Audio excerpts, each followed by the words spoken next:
दोस्तों, दो लड़कियां आपस में बेस्ट फ्रेंड होती हैं। वो कॉलेज में रोज साथ पढ़ती हैं। उनकी दोस्ती इतनी गहरी थी कि वो सारी बातें आपस में शेयर करती रहती हैं। दोस्तों, एक दिन वो लोग अपने कॉलेज में बैठकर अपने परिवार की उन दिनचर्याओं की बात कर रही थी।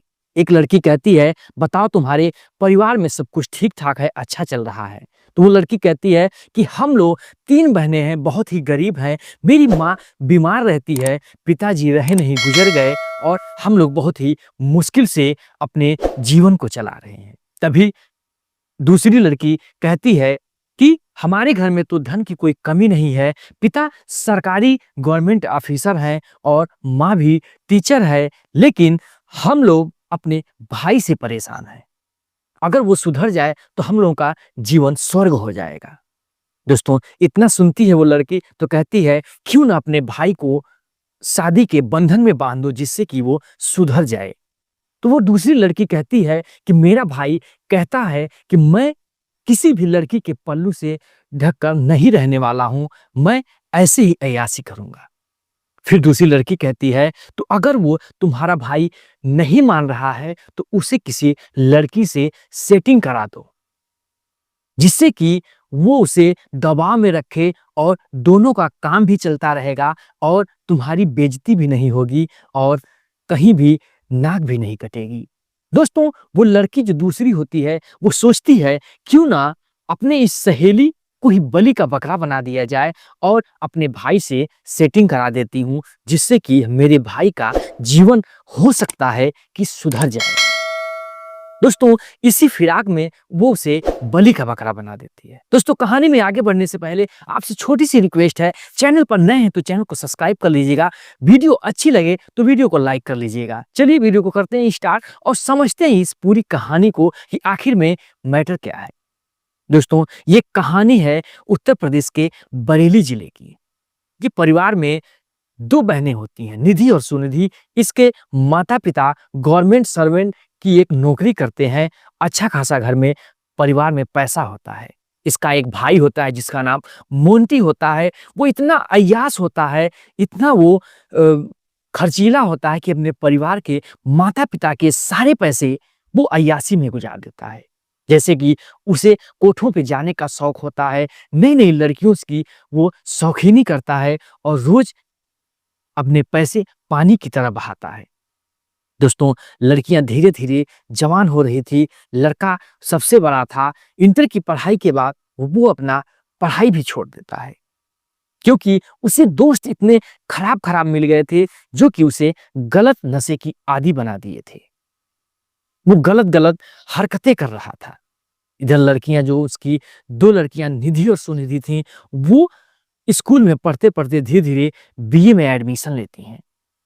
दोस्तों, हाई स्कूल इंटर उनका क्वालिफाई हो जाता है। बीए में फिर इनका जो है कि दोस्ती उसी अनामिका लड़की से हो जाती है, जो कि तीन लड़की बहनें थीं।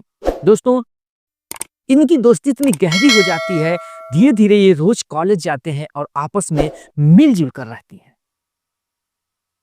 एक दिन कॉलेज में छुट्टी होती है और ये लोग अचानक उस कॉलेज में पहुंच जाती हैं और अचानक आपातकालीन अवकाश होता है। बैठकर आपस में ये लोग बातें करने लगती हैं।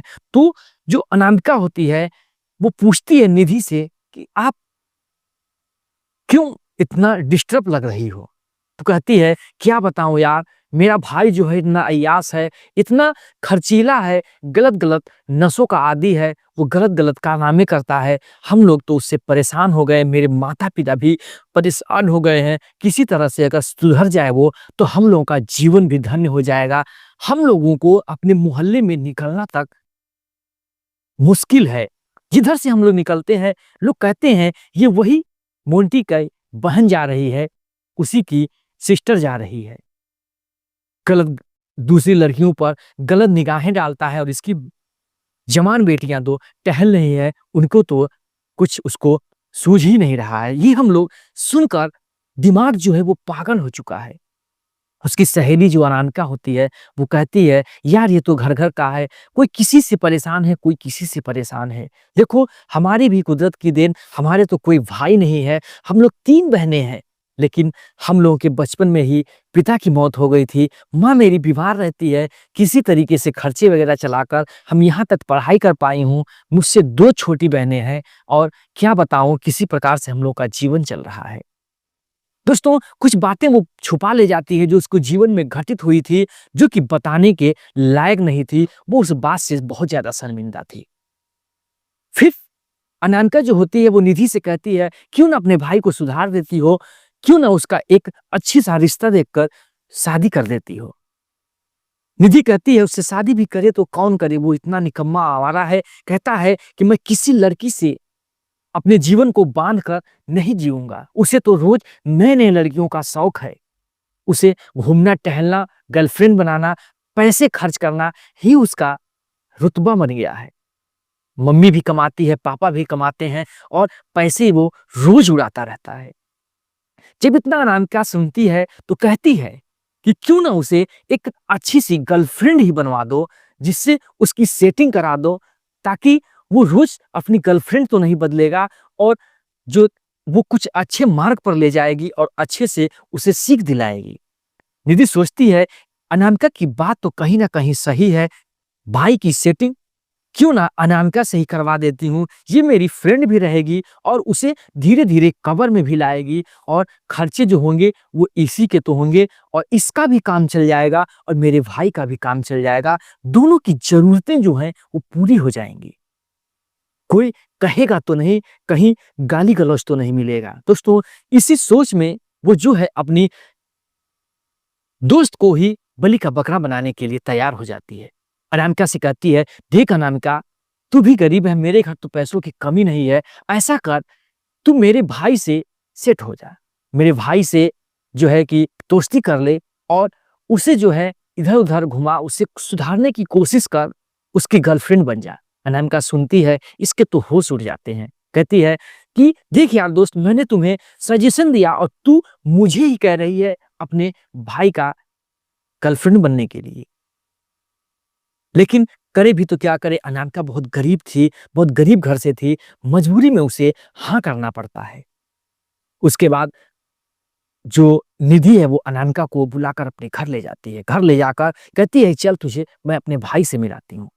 भाई के रूम में ले जाती है और वहाँ पर छोड़ के उस दबे पाँव बाहर भगाती है। जैसे ही उसका भाई मोंटी सोकर उठता है, जो अनामिका होती है उसके होश उड़ जाते हैं। वो उसे गाली-गलौच देने लगती है, उसको 2-4 थप्पड़ मार देती है, कहती है, "बेरहम बेहया कुत्ता, तू यहाँ पर सो रहा है मेरे जीवन को बर्बाद करके, मेरे जीवन को बर्बाद कर डाला। मैं किस हिसाब से जी रही हूँ।" जब वहाँ पर वो बवाल खड़ा कर देती है, पूरा घर आकर देखता है कि ये क्या हो रहा है। अनामिका पूछती है, उसके पिता पूछते हैं कि, "बेटा क्या हुआ है? क्यों इसे मार रही हो?" कह तो अनामिका कहती है, "इसने मेरा जीवन बर्बाद कर दिया। मेरी माँ लास्ट घड़ियाँ गिर रही है, वो इसी सदमे में जी रही है। इसने तो मेरा पूरा घर ही बर्बाद कर दिया।" उधर मोंटी जो होता है वो कहता है, "मैं इसे नहीं जानता हूँ।" उसकी बहन जो निधि होती है वो कहती है, "ये मामला आखिर है क्या? मैं तो कुछ समझ नहीं पा रही हूँ।" कहीं न कहीं अपनी सहेली अनामिका को बाहर ले जाके रिलैक्स करवाती है, लेकिन वो मानने के लिए तैयार नहीं थी। उसके आँसुओं की वो धार अपनी हकीकत को बयाँ कर रही थी कि ये लड़की कहीं न कहीं सत्य बोल रही थी। उसके पिता पूछते हैं, "बेटा क्या हुआ? क्या तुम्हारे साथ ऐसा हुआ?"